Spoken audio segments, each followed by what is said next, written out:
My name is Mark Rein-Hagen, and I'm a game designer. I can tell you're impressed.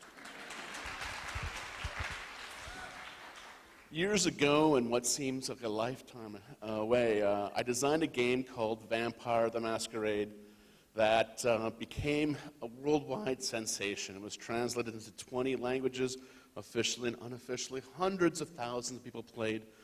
And I still get emails almost every day from people who played that game saying, that was amazing. I met my wife. I met my husband. I learned to program. I learned English. I learned how to start a business. And this one game has this life that continues. And it's always amazed me why this game over all the other projects I've done, over all the other games I've done. And the more I thought about it, why this game, the more I came to the understanding that there's something about playing and learning some games, not all games, but some games, that is perhaps akin to looking at a beautiful painting, or reading a great novel, or watching that one great movie. There's something about games that's something special. And so I agree with Albert Einstein. I think games are a unique and special form of media, and they have a power to amaze and fascinate, enthrall, and educate. And games are everywhere. When we usually talk about games, we are thinking about computer games. On the media, it's always this action-packed game does this and that. But actually, if you think about it, games are everywhere, not just on the computer, but on the phones. I mean, if you see someone in the world playing with their iPhone, what are the chances they're playing Angry Birds? Pretty good. They're pretending to do a text message. They're really playing Angry Birds. But when I was young, game conventions were a few thousand people playing board games and role-playing games. Now you have PAX in Seattle. You have the Essen Game Fair, where you have hundreds of thousands of people playing not computer games, but board games. They're playing face-to-face. And I love computer games, but I love face-to-face people games more. And I especially like simple games. So games are fascinating. This is my daughter, and we have a daily fight over the iPad. She loves her games, and I allow her to play games. Whereas my sister, Kristen, I was back visiting her, and she told my niece, okay, you've had your hour, no more games. And I go, what are you doing? Why can't she play games? And she goes, it's going to rot her mind. And I go, but I'm your brother. It's not going to rot her. I go, do you restrict her reading? She goes, of course not. Why would I restrict her reading? And I go, well, you shouldn't be restricting her computer games either, or any kind of game. Maybe restrict what kind she plays, but games are great. Games open your mind, and I really believe that. And games are taking over. I mean, today, there are more people than ever playing games. It used to be, some chess nerds and computer nerds, moi, would play games, and not so many other people. Now, everyone plays games. In the next 20 years, I think you're going to pretty much see that even you will be playing games on a regular basis. Now, a lot of people say that games are a distraction, that they take away from education, that they take away, you're not thinking about life and they're a bad thing. These are some Tamil children in North Sri Lanka, and they are playing charades. And charades happens to be a game that my family plays a lot of. And I want to play charades with you, so.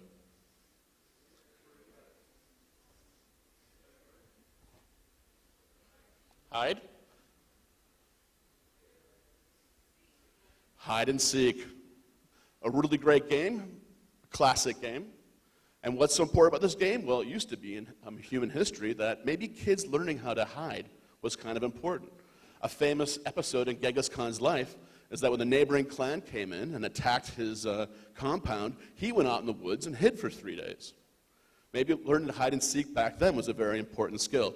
For me, growing up with charades was a very important skill. I've traveled all over the world, and I don't have a very good ability with languages, but I can communicate with any taxi driver in the world unless he hasn't played charades. Using charades. I think charades should be taught in every school in the world so we can communicate to each other. So games are either considered frivolous or dangerous. In the media, frequently, when there's a tragedy, someone will come out and they'll say, don't blame the guns, don't blame the schools, blame the games. And they also say that games are a waste of time. I don't think it can be both. So what changed my life most of all after being a kid who could not read until he was in 4th grade, who was failing in almost every subject, is at the age of 13, I discovered Dungeons and Dragons. Dungeons and Dragons has a little bit of a reputation. It's a geeky game. But you know what? Maybe while you're taking your piano lessons, or learning arithmetic, or kicking a football around, I was killing dragons. I was building a kingdom. I built a castle with an aqueduct and its own plumbing. My kingdom had a constitution. I was living in a fantasy world, and I loved it. And in the process of playing Dungeons and Dragons with my dad and other people, is I learned percentages, fractions. I learned game theory. I learned so much about the world that I became a learning machine. This game changed my life. Before this game, my parents were worried that I was going to become a criminal. After the game, it was pretty clear I was going to college. Children play. Children are the quintessential players. When you imagine a child, what do you imagine? You imagine a child playing. You imagine a child running around playing. Do adults play? Not very much. Not very much at all. I personally keep around in my office all kinds of toys because I get stalled in a creative thing. What do I like doing? For 3 minutes, I'll go over and play with Lego because it opens my mind up. Play is good. It makes you creative. It makes you learn. Adults don't play enough. When you play, the great thing about it is you're interpreting, you're role-playing someone else beside yourself, playing house. Experimenting, and most of all, when you play, you can fail. And in school, we learn that you cannot fail. School is a game. It is. It's just a terrible game. The worst. In school, what do you learn? Sit there, don't move, be quiet. If you do that well, you'll pass. Oh yeah, answer these questions when I tell you to. So, school is a bad game, but a good game is play with rules. You play, but it has rules, so it's child and adult. It's competitive but safe, so you're competing against someone or something, but nothing's at risk. It's not like real life. It's safe. And then there's meaningful choices. They're determined, set out, meaningful choices you have to make. And how many adults are unable to make choices? A lot of you. And then most of all, it's process and system, which I'll get to in a second. In Monopoly, probably the most famous game in the world, other than chess or Go, the key thing about Monopoly is that you learn negotiation.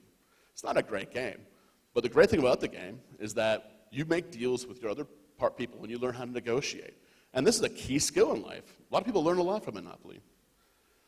And that's the cool thing about games in general is they're painless learning. They teach you things in a painless way, and we think that's bad. We're so indoctrinated into our educational system being painful and hard that we think that it's not real unless it's hard. And I say that learning should be painless. It should be fun because then you have a lifelong love of learning. And that's the key thing. There's many new games that are coming out. Pandemic is a cooperative game. This is a game where you do not compete against other players, but you cooperate with them to fight a global pandemic. There's many new innovative things coming out, many different ways in which you can use games to teach. So games are about hidden processes and complex systems. In a game, you have a process that is, you could learn about. The world is full of invisible processes. The weather is an invisible process. The global flow of money, even the experts don't really understand how that works, but it's an invisible process. As a media form, games can show and demonstrate how these internal processes work. So if you wanted to explain to someone who had never seen an internal combustion engine how it worked, how could you do it? You could give a speech, and they probably wouldn't understand a thing about it. You could show them a movie, and it would be kind of confusing. A picture, you would not understand a thing. But if you gave them a simple game and said, you got to put these processes in the right order, they could see how this invisible process of a motor worked. This is like SimCitty, one of the greatest of all the sandbox games. And in this game, you play a mayor of a city. And you understand how, after playing this game for just in a few hours, how all the invisible systems of the city interconnect and intertwine. So the great thing about games is that you can figure it out for yourself. Okay? And in school, we tend to be told how things work. You're told this is how it is. In games, you're figuring it out, everything for yourself. You get to be the decider. You are solving the puzzle for yourself. And when that happens, something happens in your head that's called the learning squirt. You have a happiness, a joy, an epiphany. And when you have that epiphany about learning something, you remember it. And you can turn anything into a game. This is a game of mine called ZG, where I turned action figures into a game. So you could actually play a game with your action figures. And the key things about a game is that you're basically turning play into pattern finding. So you're discovering what's going on. You figure out discrete steps to go from here to there, and then you have creative strategies. Now, isn't that something you want kids to know how to do in life? This is my game, Democracy. It is a game about the process, the visual process of the politics. And here you have the different roles you can play in democracy, from liberty versus regulate to change versus tradition. And you take on these different roles, and then you have the Hamiltonian sense of the different factions involved. And what happened is, in Georgia, no one seemed to understand exactly how politics seemed to work. And then I talked to my friends in America, and they equally did not seem to understand what democracy was. And everyone thinks that, politicians should not sell out. No, politicians should not sell out. They should believe in what they should believe in. And then also everyone tends to believe that something should be done. We need to work. We need to have something change in this country. Well, of course, if you're involved in politics, you realize that you have to sell out constantly in politics to get anything done.